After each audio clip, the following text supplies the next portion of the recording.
दोस्तों अगर आपने BFIC में स्टार्ट नहीं किया, आप डर रहे हैं कहीं ना कहीं, या स्टार्ट कर दिया डर रहे हैं कि कहीं कंपनी बंद तो नहीं हो जाएगी, भाग तो नहीं जाएगी, और मन में सवाल होगा कब तक चलेगी, तो ये वीडियो देखने के बाद आपको हर नज़रिया चेंज हो जाएगा।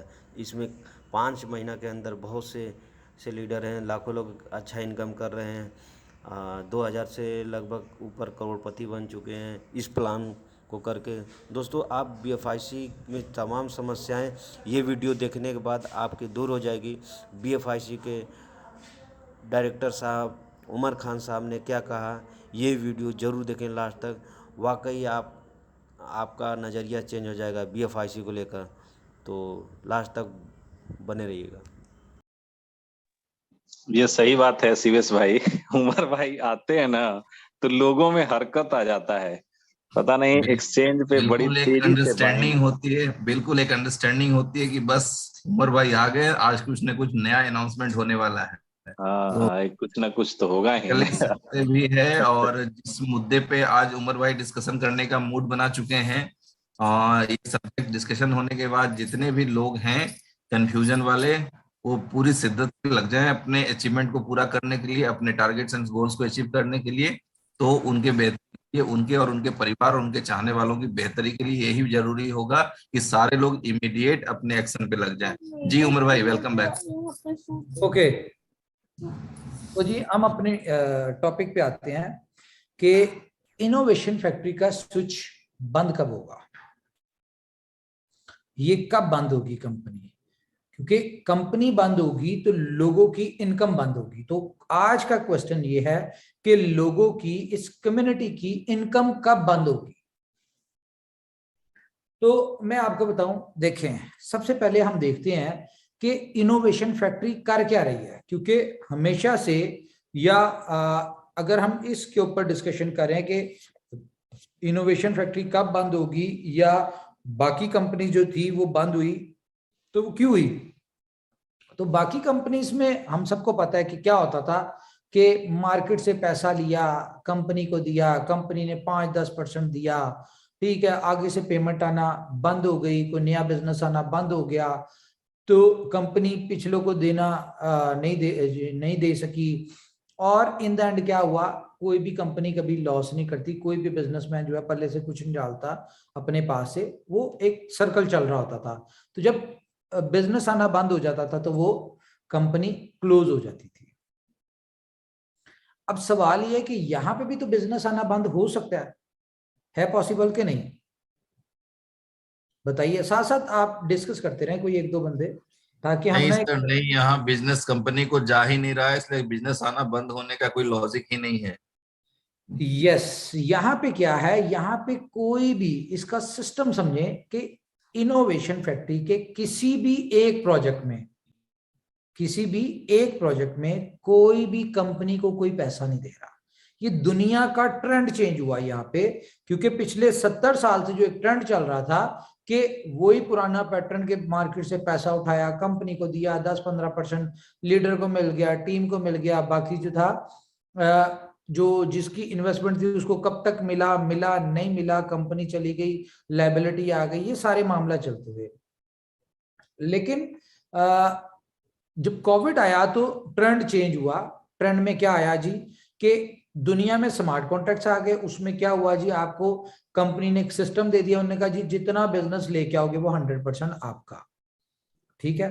लेकिन अब अगर इस पैटर्न को लेके चलें कि 70 इयर्स के बाद नेटवर्क मार्केटिंग का एक सेकंड, उसको कहेंगे हम कि 2.0 आया, ठीक है। तो 2.0 को एटलीस्ट कम से कम 25-50 साल तो चलना चाहिए था इस पैटर्न को, कि यहाँ पे भी यही इस तरह की कंपनीज आती जहां पे लोग कंपनी को यानी कि जितना बिजनेस लाते वो उनको मिल जाता। लेकिन इनोवेशन फैक्ट्री क्योंकि अपने नाम से जानी जाती है, इन्वेंशन है इसमें, हर चीज में कोई ना कोई इन्वेंशन होती है, तो इसने जो 50 साल का सफर लीडर्स ने तय करना था, कंपनी 3.0 नेटवर्क मार्केटिंग का ले आई। और 3.0 में क्या है बेसिकली, कि आपने, कंपनी ने सिस्टम दे दिया, आपने लोगों को सिर्फ एजुकेट करना है, और जो भी उन्होंने करना है, अपनी पर्सनल इन्वेस्टमेंट करनी है, वो खुद से करनी है। यहां पे कोई भी किसी के ऊपर डिपेंडेंट नहीं है, ठीक है। उसको एक प्रॉपर एक क्राइटेरिया बता दिया कि भाई how to buy BFIC and how to stake BFIC। अच्छा, ये सारा सिस्टम कर दिया। और रिस्पॉन्सिबिलिटी किसने ले ली? रिस्पॉन्सिबिलिटी ले ली कंपनी ने कि भाई आपने कंपनी को कुछ नहीं देना, मार्केट से लेना है, अपना स्टेक करना, और उसका रिवॉर्ड कंपनी आपको देगी। ना सिर्फ आपको देगी इन्वेस्टमेंट का, आपकी टीम को भी देगी, और जिसने इसके ऊपर एफर्ट्स की, मेहनत की, उनको भी मिलेगा। तो ये एक बड़ा यूनिक सा कॉन्सेप्ट ऊपर वाले ने किया कि हमारे थ्रू मार्केट में आ गए। बड़ी अच्छी बात है, ऊपर वाले के शुक्रगुजार हैं। अच्छा, तो अब ये इनोवेशन फैक्ट्री कहां से दे रही है? क्वेश्चन ये है। इनोवेशन फैक्ट्री ने एक कॉइन बनाया BFIC, उसका एक व्हाइट पेपर बनाया, और व्हाइट पेपर में जिस तरह से उसकी टोटल सप्लाई डिसाइड हुई 21 मिलियन, और उसकी जिस तरह से डिस्ट्रीब्यूशन रखी गई, डिस्ट्रीब्यूशन में इस तरह से उसकी कैलकुलेशंस की गई कि ये कॉइन दुनिया का पहला कॉइन एज अ प्रूफ साबित हो गया कि ये कोई सेलेबल कॉइन नहीं है। यानी कि कंपनी किसी को कॉइन नहीं बेचती, कंपनी अपनी कोई प्रोडक्ट किसी को नहीं बेचती। कंपनी क्या करती है? सिर्फ प्लेटफॉर्म दे रही है और सर्विसेज दे रही है, नथिंग एल्स। तो कंपनी ने व्हाइट पेपर के अंदर डिस्ट्रीब्यूशन इस तरह से रखी कि इसमें 47% जो कि डिस्ट्रीब्यूशन है इसकी mining reward which is called 98,70,000 coins, ये डिस्ट्रीब्यूट होंगे लोगों में एज अ रिवॉर्ड। लेकिन सवाल ये है कि ये कभी तो खत्म होंगे, 2 साल में खत्म हो जाएंगे, 4 साल में खत्म हो जाएंगे, 5 साल का कंपनी का रोड मैप है, 5 साल में खत्म हो जाएंगे। उसके बाद क्या? उसके बाद तो स्विच बंद होगा। लेकिन यहां पे क्या है कि देखें, स्विच बंद कैसे होगा और क्यों होगा या क्यों नहीं होगा, हम इसके ऊपर डिस्कस करते हैं। देखिए, जितने भी लोग इन्वेस्टमेंट कर रहे हैं, क्या कर रहे हैं? मार्केट से कॉइन लेके स्टेक कर रहे हैं।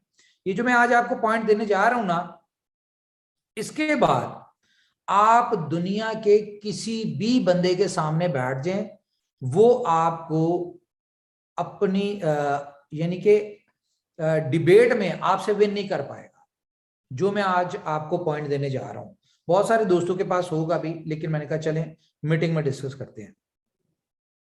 तो पहली चीज तो यह है कि जिस बंदे ने जितने कॉइन स्टेक किए, वो सबको पता है कि एक स्टेकिंग वॉलेट, और वहां पे जा रहे हैं, और जिन लोगों के अनस्टेक होते हैं वो निकालना चाहते हैं, उसी वॉलेट से उनको वापस मिल जाते हैं। वो कह ले कि कंपनी के पास एक आप लोगों की एक लॉकर है, वो ठीक है, जहां पे आप अपना अमाउंट रख रहे हैं, और उस अमाउंट के ऊपर जो भी इंसेंटिव, जो भी आपको reward, mining stake mining reward आ रहा है, वो आपको कंपनी दूसरे वॉलेट से, जो रिवॉर्ड वॉलेट है कंपनी का, वहां से दे रही है, स्टेकिंग वॉलेट, माइनिंग वॉलेट से।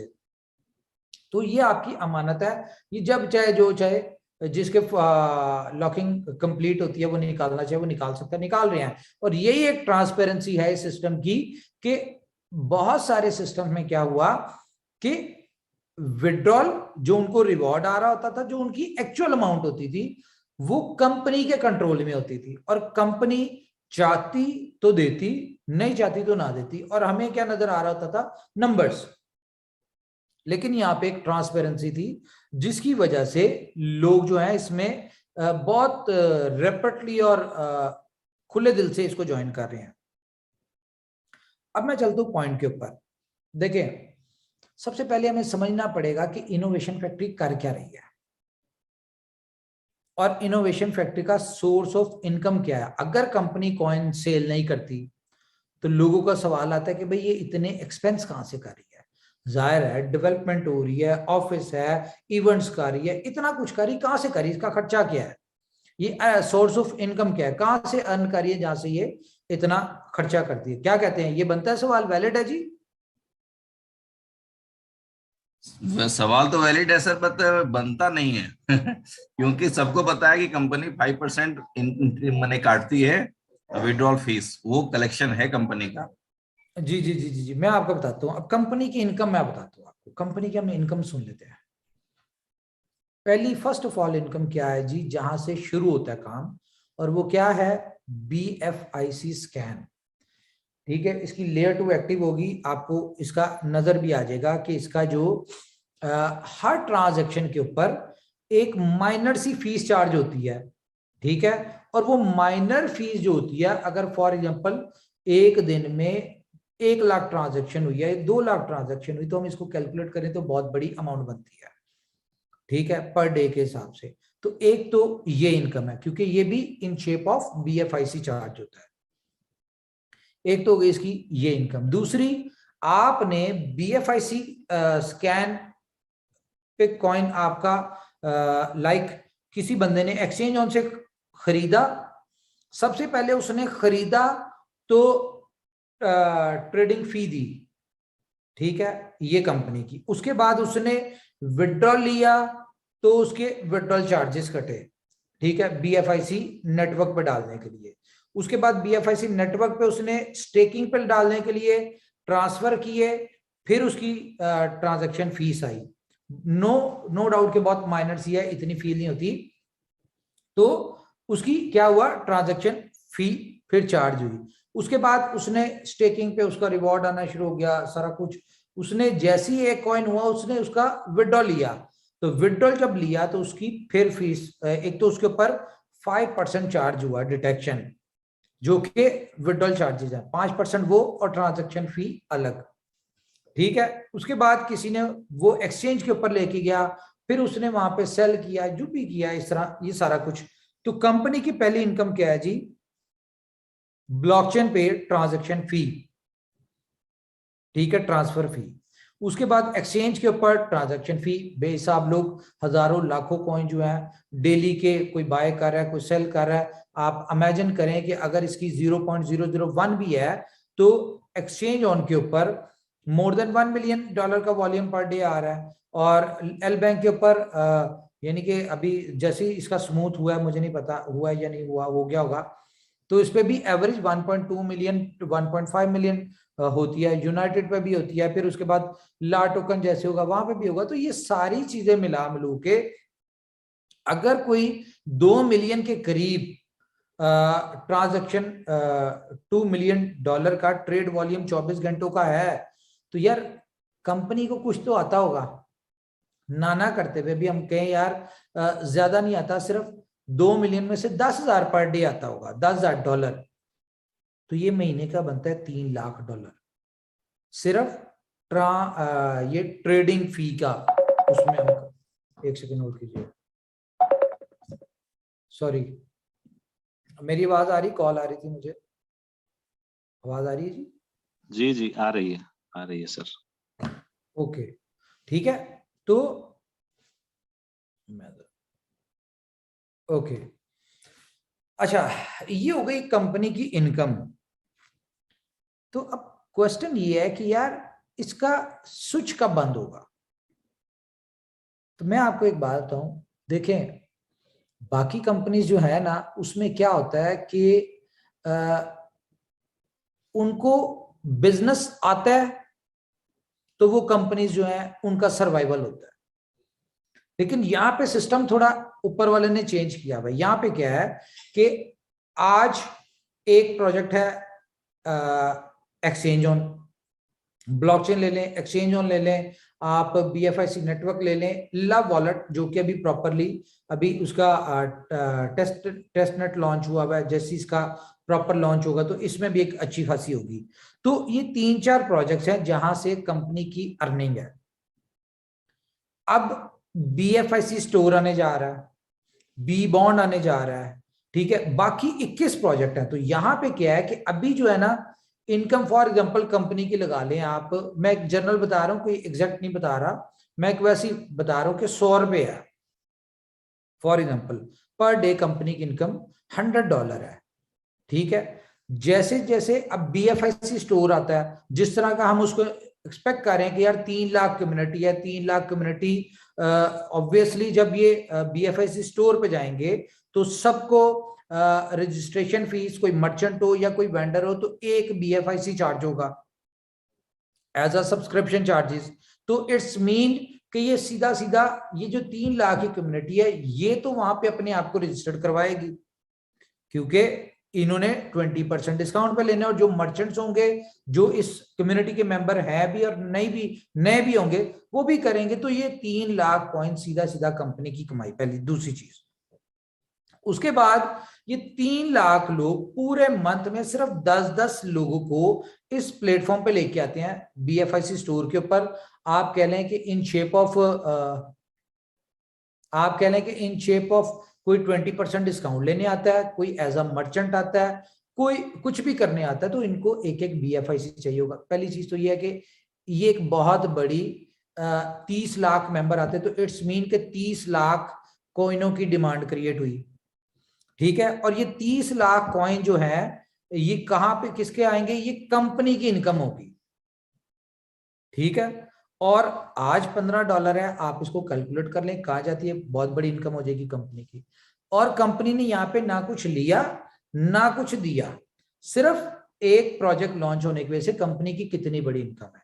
इसी तरह हम अगर बाकी प्रोजेक्ट्स में चलें, ठीक है, बी बॉन्ड है, जाहिर है वो NFT है, उसकी भी ट्रांजैक्शन पे फीस चार्ज होगी। अब जिसने भी लाइक के BFIC स्टोर पे कुछ लेना देना है तो जाहिर है उसने BFIC देना है। ठीक है, और उसके बाद जब मर्चेंट को पेमेंट जानी तो BFIC जाना है, वहां पे भी फीस चार्ज होगी। टाइम टू ट्रेवल है, इंश्योर ट्रेडिंग है, यानी कि कितने। यहां पे सिस्टम क्या है कि जैसे जैसे कंपनी प्रोजेक्ट्स डिलीवर करती जाएगी, जैसे जैसे इसकी कम्युनिटी बढ़ती जाएगी, जैसे जैसे इसकी ट्रांजैक्शंस, इसकी मार्केट में वैल्यू बढ़ती जाएगी, उस तरह से कंपनी की इनकम बढ़ती जाएगी। तो सवाल ये है इसका, जो आपको मैंने क्वेश्चन किया था कि कंपनी का स्विच कब बंद होगा, तो सर कंपनी का स्विच तभी बंद होता है जब कंपनी को कुछ पास से देना पड़ता है। तो यहां पे कंपनी को क्या फायदा है? जितनी लॉन्ग टर्म कंपनी अपने आप को लेके जाएगी, जितने ज्यादा प्रोजेक्ट्स देगी, जितनी ज्यादा यूटिलिटीज लेके आएगी, जितने ज्यादा इसमें कस्टमर्स आएंगे, जितनी ज्यादा इसकी बाइंग सेलिंग होगी, इस तरह के प्लेटफॉर्म देगी, उतनी ज्यादा कंपनी को इनकम आएगी। तो मुझे नहीं लगता कोई भी कंपनी अपनी चलते चलाती जो दुकान होती है उसको बंद करेगी। ये आप लोग खुद समझदार हैं कि जब कंपनी को पता है कि यार अभी एक छोटा सा बेबी है, 2-3 प्रोजेक्ट प्रॉपरली यानी कि लॉन्च भी नहीं हुए, और कंपनी की एक इतनी बड़ी इनकम आ रही है जिससे वो इतने बड़े ऑफिसेज भी रेनोवेट कर रही है, अपनी टीम भी इतनी बड़ी हायर कर रही है, इतने बड़े इवेंट्स भी कर रही है, रिवॉर्ड्स भी दे रही है, सारा कुछ कर रही है। तो जैसे जैसे कंपनी प्रोजेक्ट्स देगी तो इसकी इनकम कितनी बड़ी बनेगी। तो this is called 100% successor plan. ये जो इनोवेशन फैक्ट्री के जितने भी प्रोजेक्ट्स हैं, ना सिर्फ यानी कम्युनिटी के लिए तो कंपनी ने प्लान किया कि यार यहाँ पे कोई लूजर ना हो और 100% सक्सेसर हो। तो इसी तरह से आप इमेजिन करें कि मैं जिस तरह से कहा करता हूं, मुझे आप अपनी तरह का समझें, ये ना समझे कि यार ये कंपनी में फाउंडर है या ये जो भी है। एक नॉर्मल आदमी देखे, कोई भी बिजनेस करता है ना, तो वो सबसे पहले देखता है यार मुझे क्या बचत होगी, मेरी अर्निंग कहां से होगी। ठीक है, तो इसी तरह से इस पूरे सिस्टम को इस तरह से डिजाइन किया, या ऊपर वाले ने इस तरह से डिजाइन करवाया कि इसमें विन विन सिचुएशन हो। जो लोग आ रहे हैं वो भी अर्न करें, जो लोग जिन्होंने सिस्टम दिया वो भी अर्न करें। कंपनी की क्या जिम्मेदारी है? कंपनी की जिम्मेदारी है सिर्फ मैक्सिमम जितने प्रोजेक्ट्स हैं वो, और मजीद जो ऐड ऑन हो रहे हैं, ये भी आपको न्यूज देंगे, मजीद 2-3 प्रोजेक्ट्स इस इकोसिस्टम में ऐड हो रहे हैं। अच्छा, तो कंपनी ने क्या करना है कि एज पर रूट प्लान प्रोजेक्ट्स को लाइव करती जाए और इसकी यूटिलिटी बढ़ाती जाए ताकि प्राइस। दोस्तों ये वीडियो देखने के बाद आपको स्पष्ट समझ में आ गया होगा कि क्या वाकई में सही है या गलत है। दोस्तों आपने बिटकॉइन को 2009, इथेरियम को, सोलाना को मिस कर दिया, लेकिन BFI कॉइन को मिस न करना दोस्तों, ये आपकी ज़िंदगी में बहुत बड़ा बदलाव ला सकती है। आप जो भी काम कर रहे हैं वो काम करते हुए ये काम कर सकते हैं और बहुत अच्छा इनकम ले सकते हैं। तो दोस्तों आपके पास जिसने भी ये वीडियो भेजा है, अब उसके साथ ज्वाइन हो सकते हैं। बाकी आप मेरे साथ भी मोर इन्फॉर्मेशन एंड ज्वाइनिंग के लिए डिस्क्रिप्शन में नंबर दिया हो, उसके माध्यम से भी ज्वाइन हो सकते हैं। दोस्तों अगर ज़िंदगी में कुछ बेहतर करना चाहते हैं दोस्तों, BFI से ज्वाइन हो जाइए। दोस्तों अगर वीडियो आपको बहुत अच्छी लगी हो तो लाइक कमेंट जरूर करना, सब्सक्राइब भी कर देना दोस्तों, शेयर कर देना और बेल आइकन जरूर दबा के रखिएगा, जिससे मैं अगली वीडियो जब भी डालूं तो आपको अपडेट मिलती रहे।